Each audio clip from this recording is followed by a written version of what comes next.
Hey, so this is sort of an announcement video and sort of a frequently asked questions video for B3313 version 1.0. If you've been watching my channel lately, then you almost certainly already know what this game is, but in case you're coming across this and haven't seen any of that, basically this is a Mario 64 hack that combines together a lot of beta elements with the kind of things that you would see on one of those iceberg videos. So, you know, a lot of just weird lore that people have come up with for the game. Just a lot of fan-made stuff of, you know, mysteries and what kind of stuff could be hidden beneath the surface of the game, that kind of stuff. It's all blended together into a very weird, dreamlike package, basically with a castle that just goes on for ages through, you know, hundreds of different rooms and tons of levels, and it very easy to get lost in, and that's kind of the appeal, is you just never really know what's going to be past the next door. I've sunk hundreds of hours into this hack between the previous release and the current one. I've done a ton of documentation for it. I love this game, and I recommend it to almost anybody who enjoys Mario 64. It's a very unique experience. And so, as for the 1.0 release, I should mention that the last major release was 0.7. It came out at the end of 2021. It got fairly popular, played by a lot of big-name people, and since then, you know, 1.0 has been in development. It's gone through some ups and downs, and we are now at a point where it is released. But it's there is an unfortunate side to it, because the game was not 100% finished. Basically, on May 29th, it got posted as basically, like, you know, the main developer is Chris Leo. He's been basically stressing out over this game for a while. I am not going to tell the full story because it's really not my place to, and I don't have the full story myself anyway. But, you know, through a combination of real-life problems just causing stress and people online constantly pestering, when's the new version going to come out, you know, when are you going to post an update, and him just kind of wanting to focus on other things, there's been hurdles. And so he posted the game basically saying, this is the abandoned build. I'm probably never coming back to this. And as of yesterday, June 10th, that was made more or less official on his channel, Chris Brutal Aggression. He posted, you know, here's the release, play it if you want it, probably never coming back to it. You know, I would like to point out, you know, there is always a possibility there will be another update, but it's entirely up to him, and the last thing that he needs is people bugging him about it. So if you're interested in the game, just enjoy what you have here, and, you know, we'll see, but don't hold your breath. But as for it being incomplete, it's actually not as much of a big of a deal as you might expect. The game has a ton of content. It's easily twice as big as the last version, and the things that aren't complete are relatively minor things that just need polishing. I'll be addressing those in a bit. So, if you want to play this, I can't provide the actual ROM, but I will provide a link to the patch, and then you'll need the program Flips to apply it to a ROM, which you'll just have to find through Google. You know, patch that together. It works the same way as any other Mario 64 ROM, so if you've done that before, this is the same thing. If not, then, you know, it's easy. The website that I'll link to explains how to do it. And I recommend getting Project 64 3.0.1. That runs the game perfectly fine in my experience. There are other emulators you can use.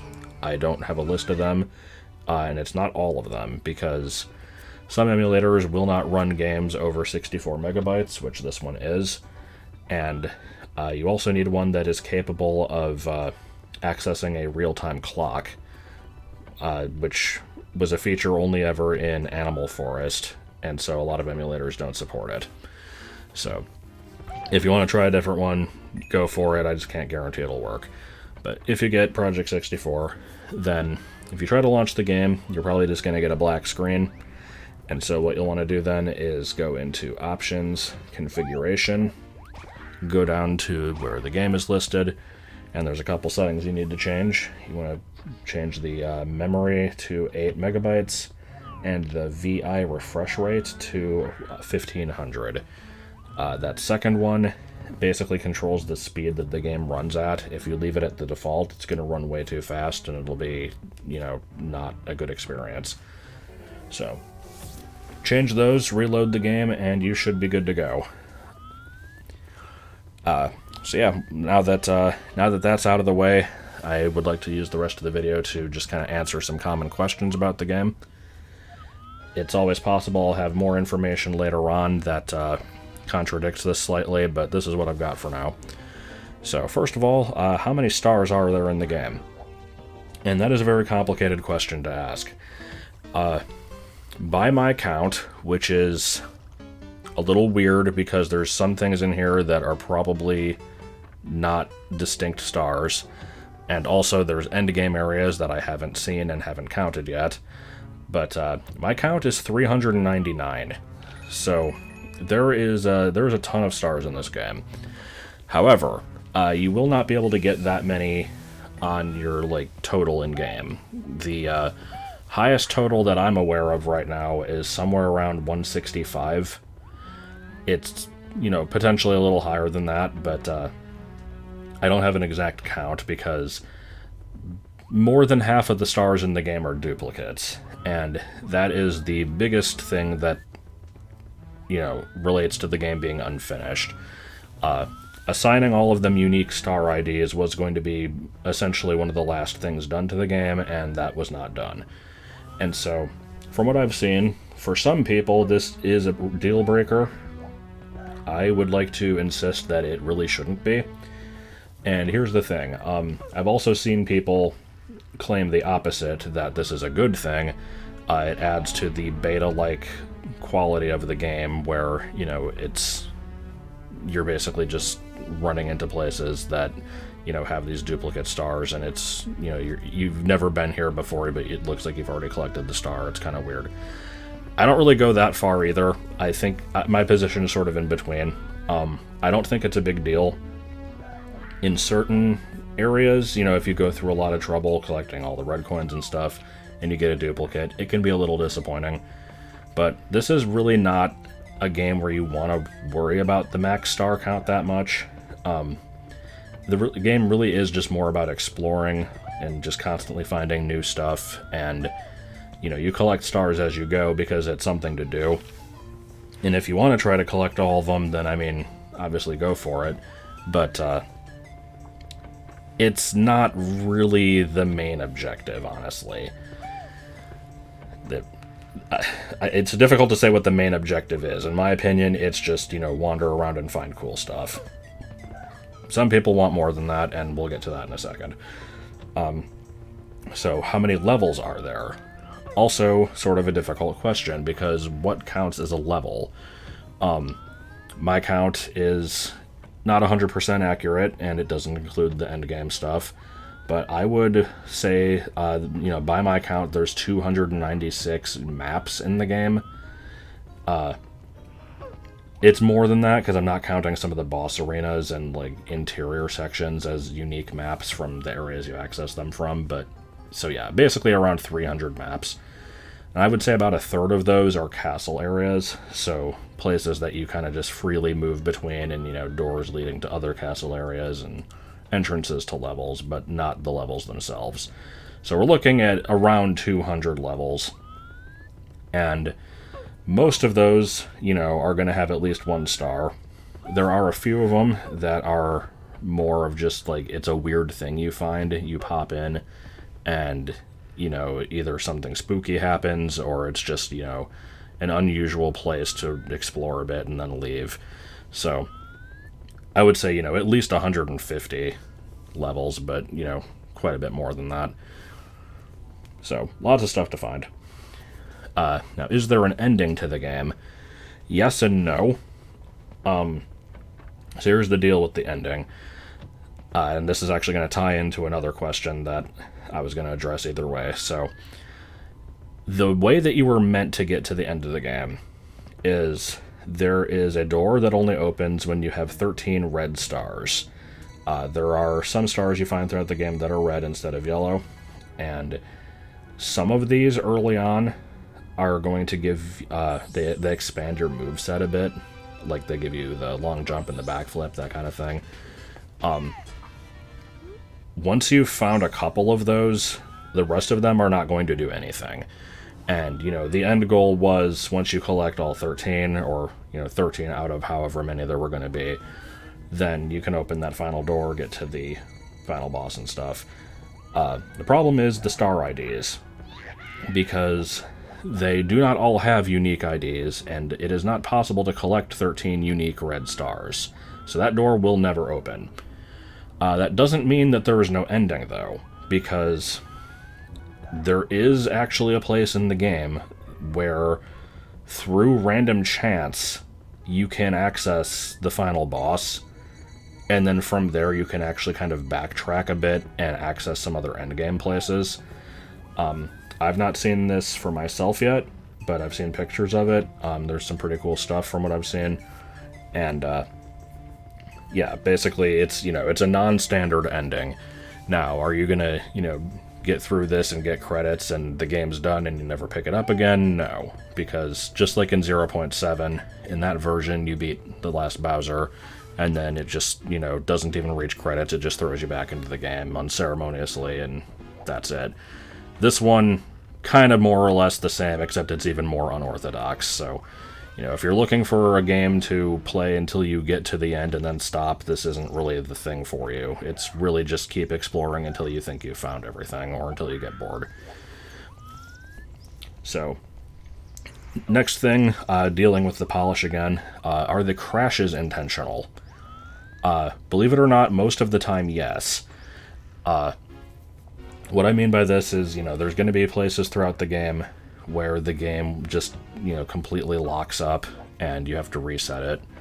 And most of the time, if you encounter this, it's because you found something that is intentionally glitchy, and, you know, the game will make it pretty evident that that's the case.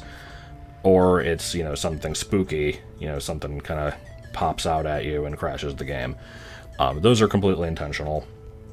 There are a couple that aren't, and I really do mean a couple. Like, out of this, you know, 300 map giant maze of a castle, in my experience, I've found, like, maybe 4 places that crash unintentionally.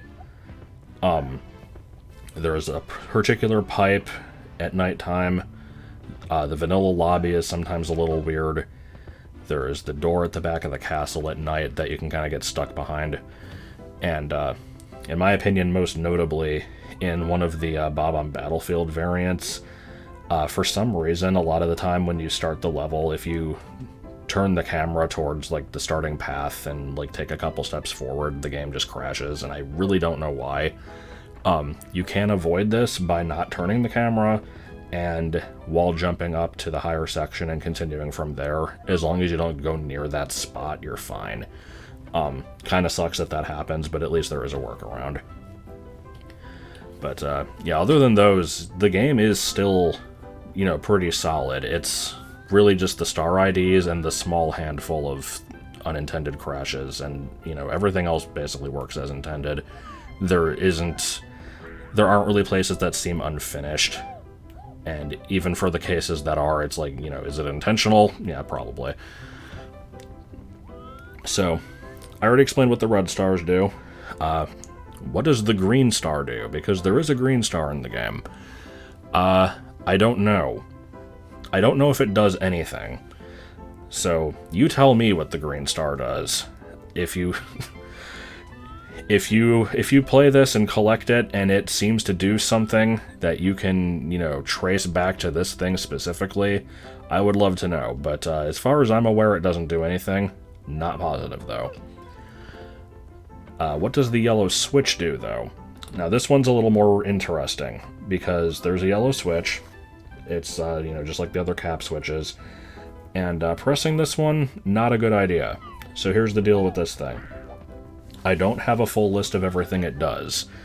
I know some things it does, and they're not good. It, from what I heard, puts the game into sort of a hard mode, and there's no way to turn it off. And when I say hard mode, some people might be interested in doing that just for the extra challenge. Be aware it's more obnoxious and, wasting your time than, actually a difficulty increase. But to my understanding, it is also a difficulty increase on top of that, so I don't know, and I can't really be that specific, but, like I said, just be warned. If you want to do this, go for it, but don't say I didn't warn you. I would recommend avoiding it, and if you do press it, you can't undo it. It permanently will taint your save file, and by that I mean all 4 of the files. So if you want to clear it out, you have to actually delete the .eep file in the emulator folder. And start from scratch. Even if you hit it, reload a save state, no, it's on there. You're not getting that off. So that's the yellow switch. If you see it, you probably want to steer clear of it. Lastly, there's just a few other bizarre things. There's there's weird coins you can find sometimes. There's silver coins. There's dotted line coins. Sometimes you might wander into an area that you've been to before, and suddenly, the colors are all different, or, the textures are glitching out, or suddenly there's a bunch of enemies. Why is this? I don't know. Basically, the game does what it wants. It plays by its own rules. And if you see anything weird like that happen, just kind of take it in stride. See what happens with it. It'll go away soon enough. Yeah, it's weird, but that's part of the enjoyment. And lastly here, am I going to play this for the channel anymore? And the answer is kind of yes and no. I have a 5-hour-long public stream that's already up, and in that I hit most of the highlights. But, there's still plenty more of the game to be shown. And that has already been shown in my private videos. I've got 13 of those, plus 2 streams, and those are remaining private for the time being. I don't know for how long exactly. It's really difficult to say, and the reason I'm keeping them private is because I have been given some insider information on the hack. Some of the weird stuff about how it works, and I talk about that in the videos sometimes, and Chris is wanting to kind of keep that quiet for a while until more people play it. Once it gets dissected a bit more, I'm going to put those up, and that will probably be about it, because the thing is, this game really is best experienced blind, when you just have no idea what's around that corner, what's through that door, and you're just constantly finding new stuff. That stuff, that's the greatest. But once you know where everything is, and you're just kind of hitting a checklist of, here's a cool place, this place is pretty neat. I already did that in my stream. I don't really think I could make that much content out of doing it again, at least not anything, really that engaging. So, as much as I would like to milk this for all it's worth and make a whole bunch of videos, get a ton of views, I feel like I probably shouldn't. I might make a couple that are showcasing certain aspects, here's where you find all the cap switches, here's where you find some red stars, that kind of thing. But beyond that, I don't think I'm going to do, another public stream or any more videos other than the ones I've already done. And that is basically it. The only other thing I would like to mention then is, because this is a ROM hack, it's, completely free, no way to charge for this. But if you think this looks like a fun time, or if you've already played it and enjoyed it, consider donating to Chris, the developer. It's completely up to you, obviously no obligation or pressure to do it, but I'll have a link in the description. And, you can also check out his channel and see the music stuff he does, and I'm sure he'd appreciate it. But I believe that's about it. I look forward to seeing more people play through this because the blind reactions are really the best. I love seeing people find weird crap in this game. It's really fun.